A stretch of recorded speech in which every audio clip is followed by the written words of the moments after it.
Assalamualaikum warahmatullahi wabarakatuh. Kami mahasiswa dari Universitas Al-Marisa Madani, Prodi S1 Farmasi Angkatan 2023, kelompok 2.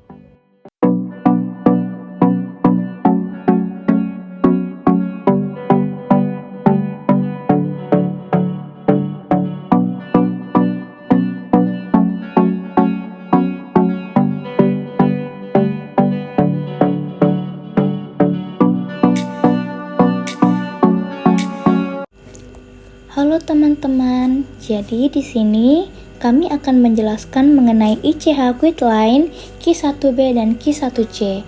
Untuk materi pertama yaitu mengenai ICH Guideline Q1B atau mengenai uji fotostabilitas zat dan produk obat baru. Yang pertama yaitu pembukaan. Baik, pada pembukaan, karakteristik fotostabilitas intrinsik zat dan produk obat baru harus dievaluasi untuk menunjukkan bahwa jika sesuai, paparan cahaya tidak mengakibatkan perubahan yang tidak dapat diterima. Nah, biasanya pengujian fotostabilitas dilakukan pada satu kelompok bahan yang dipilih sebagaimana dijelaskan dalam pemilihan kelompok dalam pedoman induk. Nah, dalam beberapa keadaan, penelitian ini harus diulang jika variasi dan perubahan tertentu dilakukan pada produk, misalnya formulasi dan pengemasan. Berikutnya, apakah penelitian ini harus diulang atau tidak? Itu tergantung pada karakteristik fotostabilitas yang ditentukan pada saat pengajuan awal dan jenis variasi atau perubahan yang dibuat. Nah, pada pedoman ini terutama membahas pembuatan informasi fotostabilitas untuk pengajuan aplikasi registrasi pada entitas molekuler baru dan produk obat terkait. Pedoman ini pun tidak mencakup fotostabilitas obat setelah pemberian, yaitu dalam kondisi penggunaan dan aplikasi yang tidak tercakup dalam pedoman induk. Pada pendekatan sistematis terhadap pengujian fotostabilitas direkomendasikan untuk mencakup jika sesuai studi, seperti poin yang pertama itu ada pengujian terhadap zat obat, yang kedua yaitu pengujian terhadap produk obat yang terpapar di luar kemasan langsung dan jika diperlukan. Kemudian selanjutnya yang ketiga yaitu ada pengujian terhadap produk obat dalam kemasan langsung dan jika diperlukan juga. Kemudian yang terakhir yaitu pengujian terhadap produk obat dalam kemasan pemasaran. Pada cakupan pengujian obat harus ditetapkan dengan menilai apakah perubahan yang dapat diterima telah terjadi pada akhir pengujian paparan cahaya sebagaimana dijelaskan dalam bagian akhir keputusan untuk pengujian fotostabilitas produk obat. Nah, perubahan yang dapat diterima adalah perubahan dalam batasan yang dibenarkan oleh pemohon. Pada persyaratan pelabelan formal untuk zat obat dan produk obat yang fotolabil ditetapkan oleh persyaratan nasional atau regional. Yang kedua ialah sumber cahaya. Sumber cahaya dapat digunakan dalam pengujian fotostabilitas. Oleh karena itu, kita harus mempertahankan kontrol suhu agar meminimalkan terjadinya efek perubahan suhu lokal. Adapun dalam pemilihan sumber cahaya dibagi ke dalam dua pilihan atau dua opsi, yaitu opsi yang pertama, sumber cahaya apapun yang dirancang untuk menghasilkan keluaran yang mirip dengan standar emisi D65 atau ID65 seperti lampu fluorescence, cahaya siang buatan yang menggabungkan keluaran cahaya tampak dan ultraviolet atau UV, xenon atau lampu halida logam. D65 adalah standar yang diakui secara internasional untuk cahaya siang luar ruangan sebagaimana didefinisikan dalam ISO 1993. Sedangkan ID65 adalah standar cahaya siang tidak langsung dalam ruangan yang setara. Untuk sumber cahaya yang memancarkan radiasi signifikan di bawah 320 nanometer, filter yang sesuai dapat dipasang untuk menghilangkan radiasi tersebut. Kemudian untuk opsi yang kedua, sampel yang sama harus dipaparkan pada lampu fluorescence putih dingin dan lampu ultraviolet dekat. 1. Lampu fluorescence putih dingin yang dirancang untuk menghasilkan output serupa dengan yang ditentukan dalam ISO 1993. Yang kedua, lampu fluorescence UV dekat yang mempunyai distribusi spektral dari 320 nanometer hingga 400 nanometer dengan emisi energi maksimum antara 350 nanometer dan 370 nanometer. Proporsi UV yang signifikan harus berada di kedua pita 320 hingga 360 nanometer dan 360 hingga 400 nanometer. Yang ketiga adalah prosedur.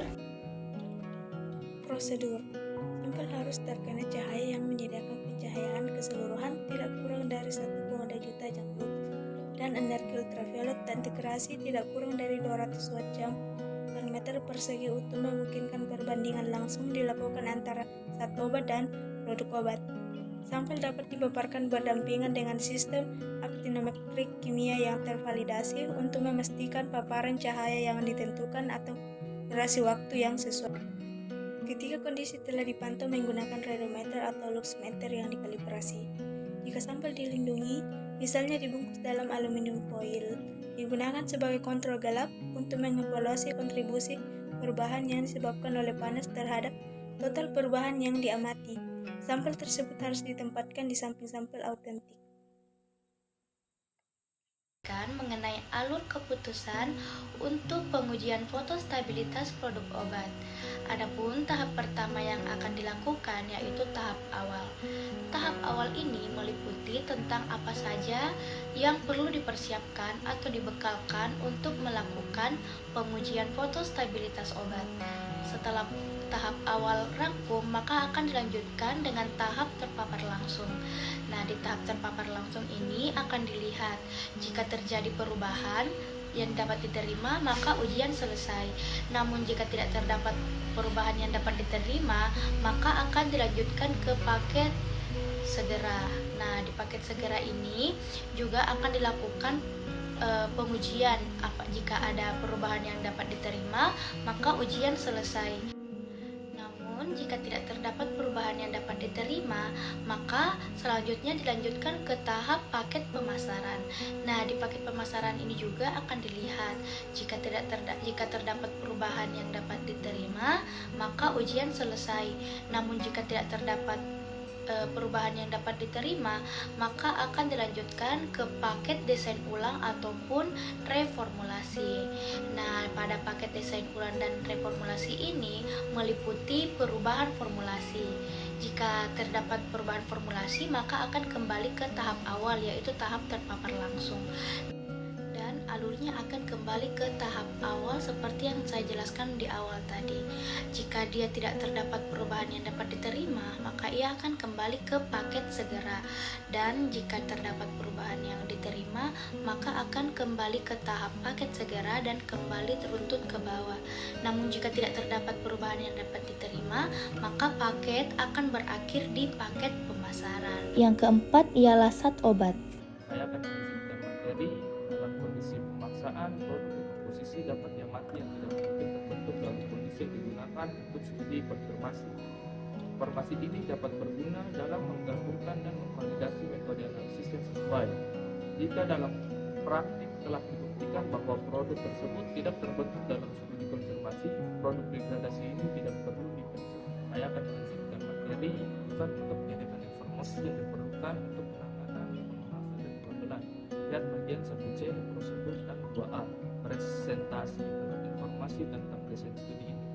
Biasanya hanya satu kelompok zat obat yang diuji selama fase pengembangan dan kemudian karakteristik fotostabilitas harus dikonfirmasi pada satu kelompok yang dipilih sebagaimana dijelaskan dalam pedoman induk jika obat tersebut jelas bersifat fotostabil atau fotolabil. Jika hasil studi konfirmasi meragukan, kemudian hingga 2 kelompok tambahan harus dilakukan sampai harus dipilih sebagaimana dijelaskan dalam pedoman induk. Kedua, ada zat obat, di mana zat obat ini memiliki 2 pengujian. Yang pertama itu pengujian degradasi paksa, yang kedua itu pengujian validasi. Nah, tujuan pengujian dari degradasi paksa ini untuk mengevaluasi fotosensitivitas keseluruhan bahan untuk tujuan pengembangan metode.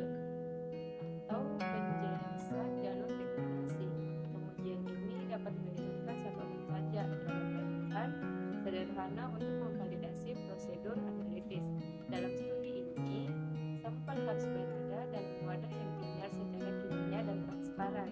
Dalam studi degradasi paksa ini, berbagai kondisi paparan dapat digunakan, tergantung pada fotosensitivitas zat obat yang terlibat dan intensitas sumber cahaya yang digunakan.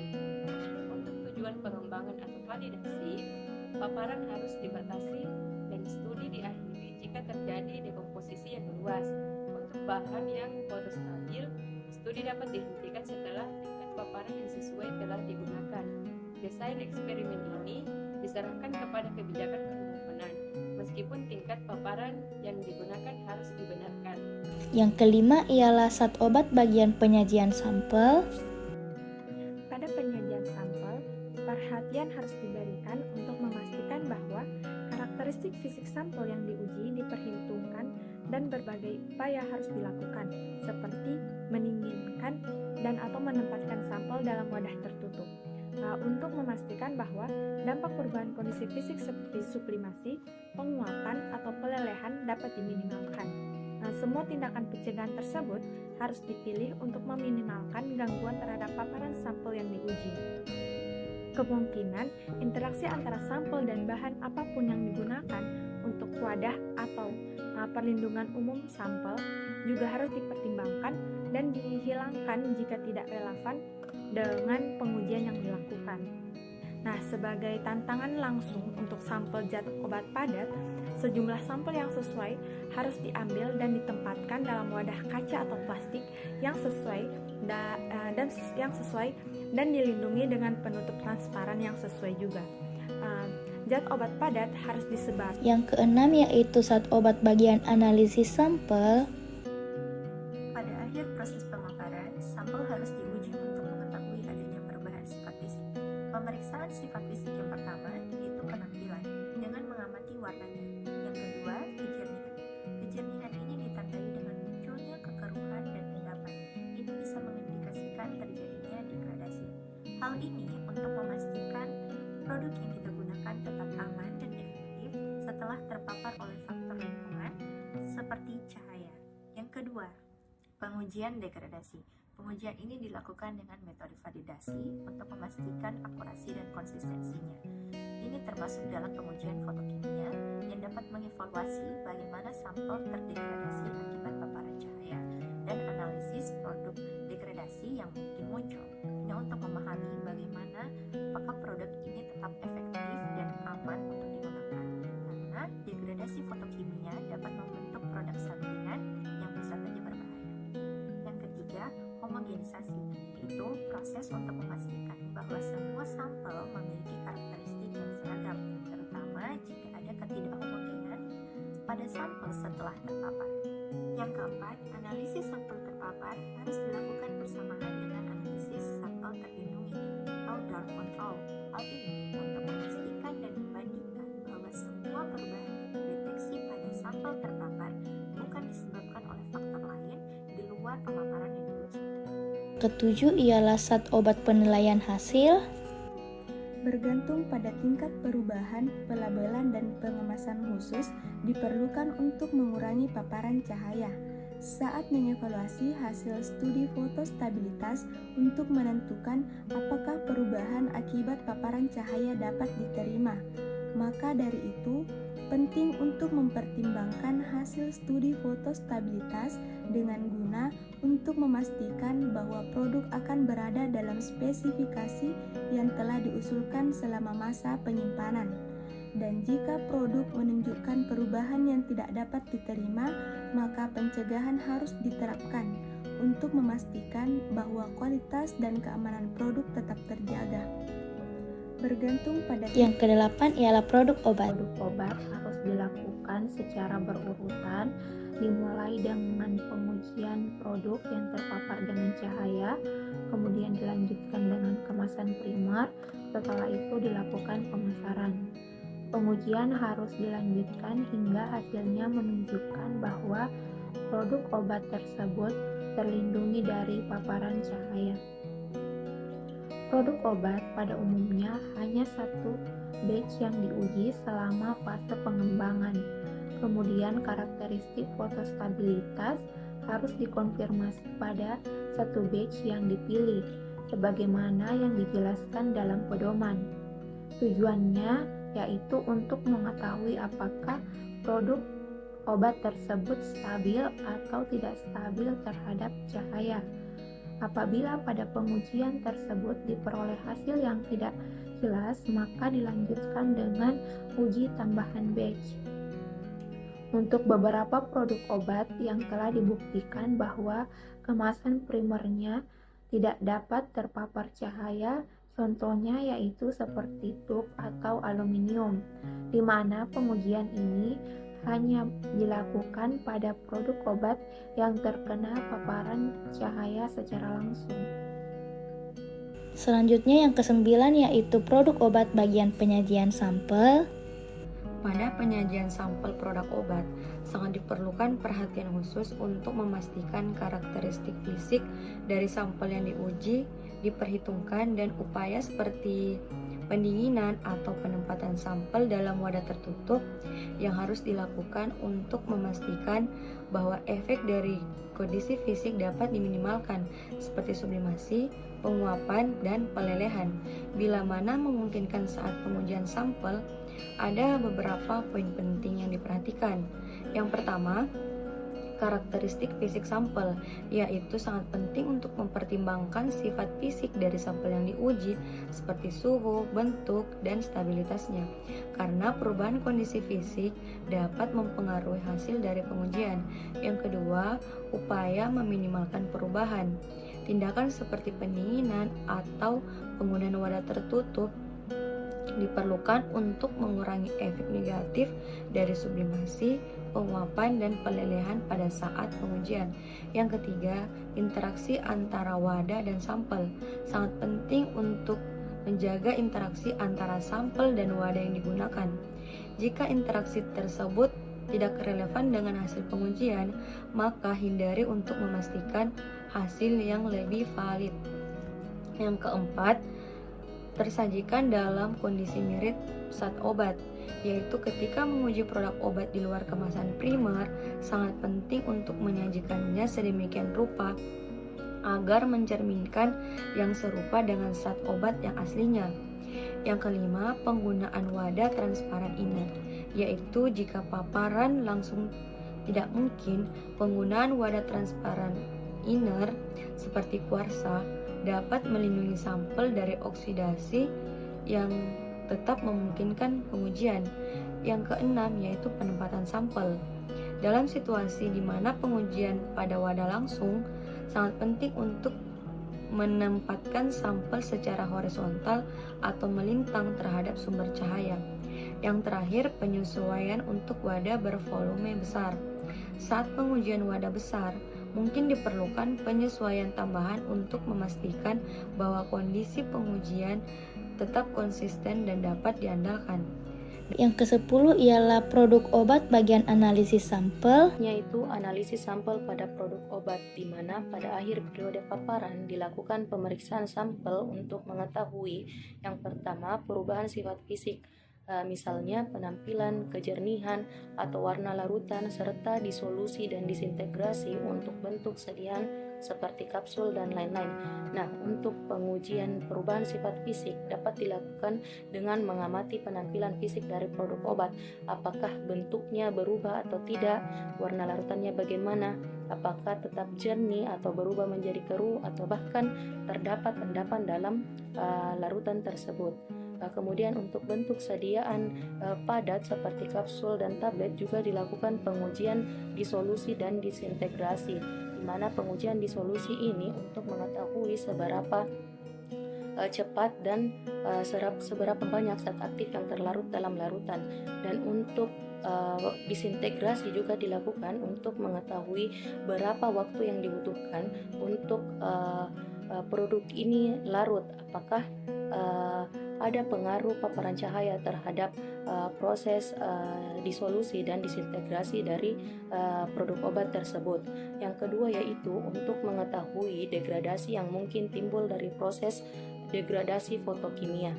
dengan metode yang divalidasi secara tepat untuk produk. Jadi untuk produk obat juga dilakukan pengujian degradasi karena ada kemungkinan terjadi kerusakan atau penguraian dari senyawa yang terdapat pada obat akibat paparan cahaya. Untuk sampel serbuk, pengambilan sampel harus memastikan bahwa jumlah yang representatif digunakan dalam pengujian individual.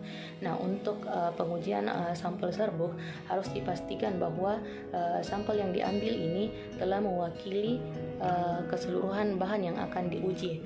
Untuk produk bentuk sediaan oral padat, pengujian harus dilakukan pada komposit berukuran tepat, misalnya 20 tablet atau kapsul.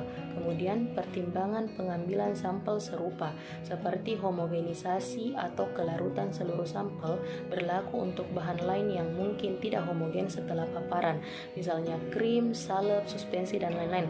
Nah, homogenitas dan kelarutan juga harus dipastikan pada pengujian ini untuk memastikan bahwa sampel yang diambil ini telah mewakili keseluruhan bahan yang akan diuji, terutama pada sampel atau produk obat yang tidak homogen setelah paparan.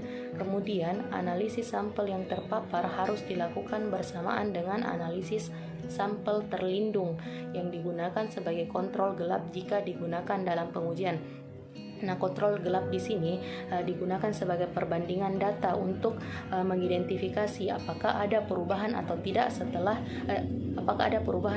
pada produk obat setelah paparan cahaya. Dan yang ke-11 ialah produk obat bagian penilaian hasil. Berikut penjelasan mengenai penilaian hasil. Studi degradasi paksa harus dirancang untuk memberikan informasi yang sesuai guna mengembangkan dan memvalidasi metode pengujian untuk studi konfirmasi. Metode pengujian ini harus mampu mengatasi dan mendeteksi degradasi fotolitik yang muncul selama studi konfirmasi.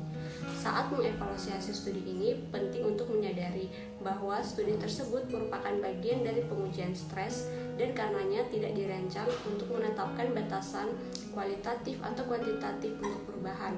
Studi konfirmasi harus mengidentifikasi tindakan pencegahan yang diperlukan dalam pembuatan atau formulasi produk obat dan jika diperlukan kemasan yang tahan cahaya.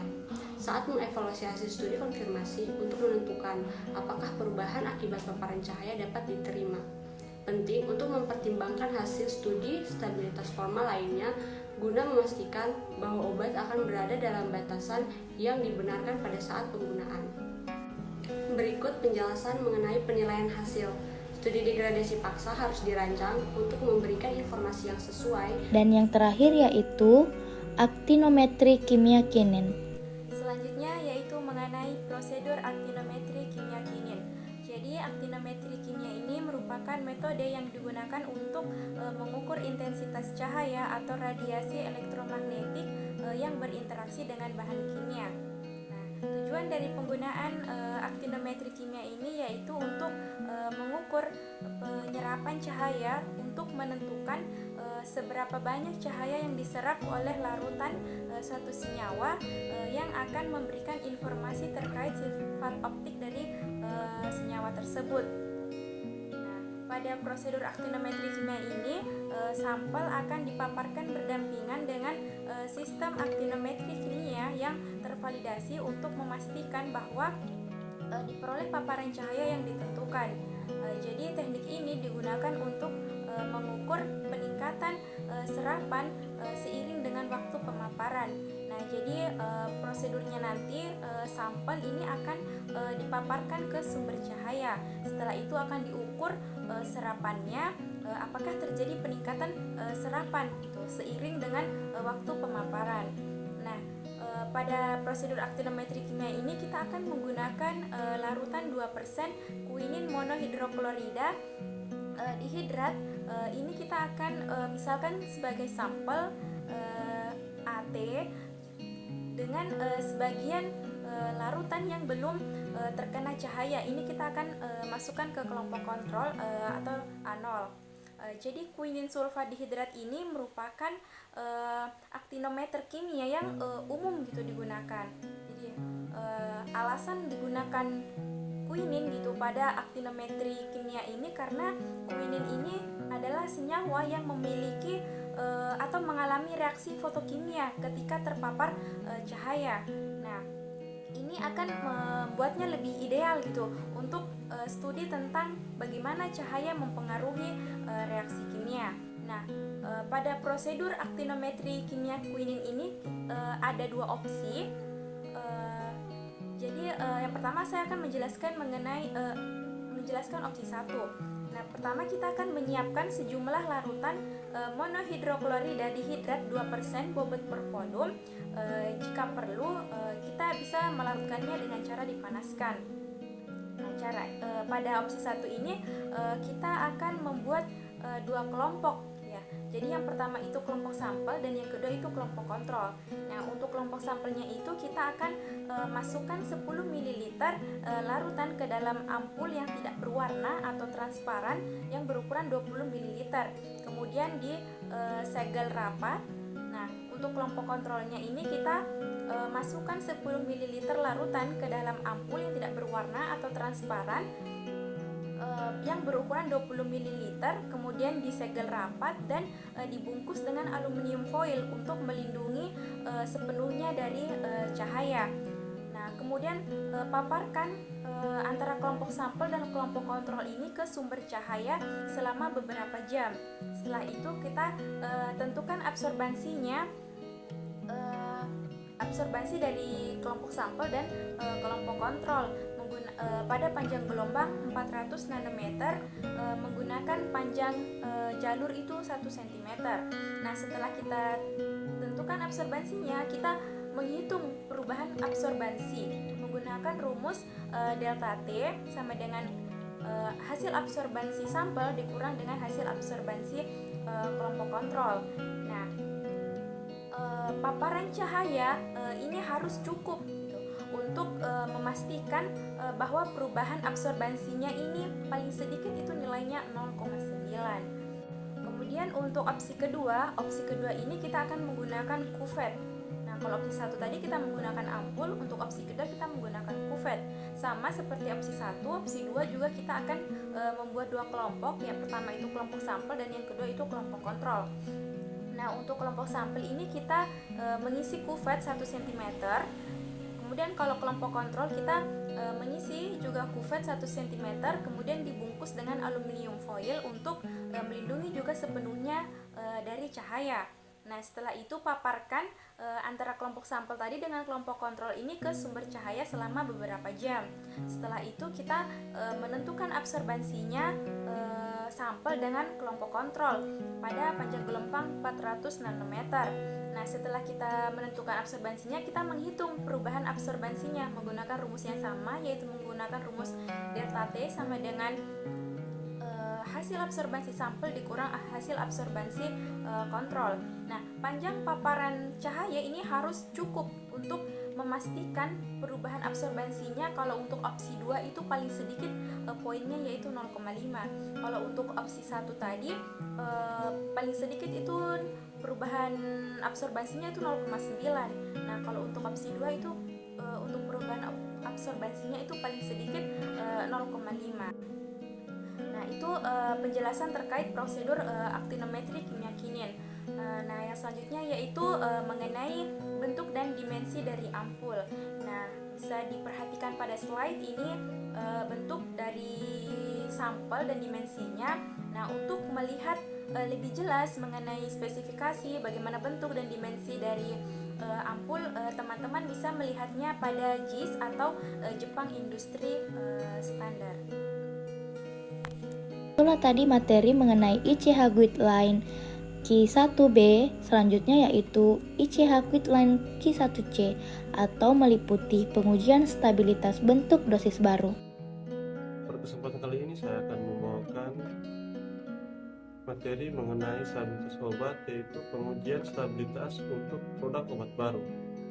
Secara umum, pedoman tripartit terharmonisasi ICH tentang pengujian stabilitas zat dan produk obat baru diterbitkan pada tanggal 27 Oktober 1993. Dokumen ini merupakan lampiran dari pedoman stabilitas induk ICH dan membahas rekomendasi tentang apa yang harus diserahkan terkait stabilitas bentuk sediaan baru oleh pemilik aplikasi setelah pengajuan asli untuk zat dan produk obat baru.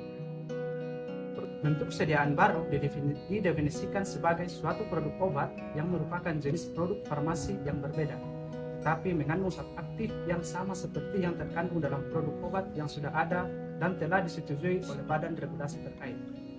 Jenis produk farmasi tersebut meliputi produk dengan rute pemberian berbeda, misalnya oral ke parenteral, fungsi spesifik atau sistem pengantaran baru, misalnya tablet, pelepasan cepat ke tablet, pelepasan termodifikasi, dan bentuk sediaan berbeda dengan rute pemberian sama, misalnya kapsul ke tablet, larutan ke suspensi.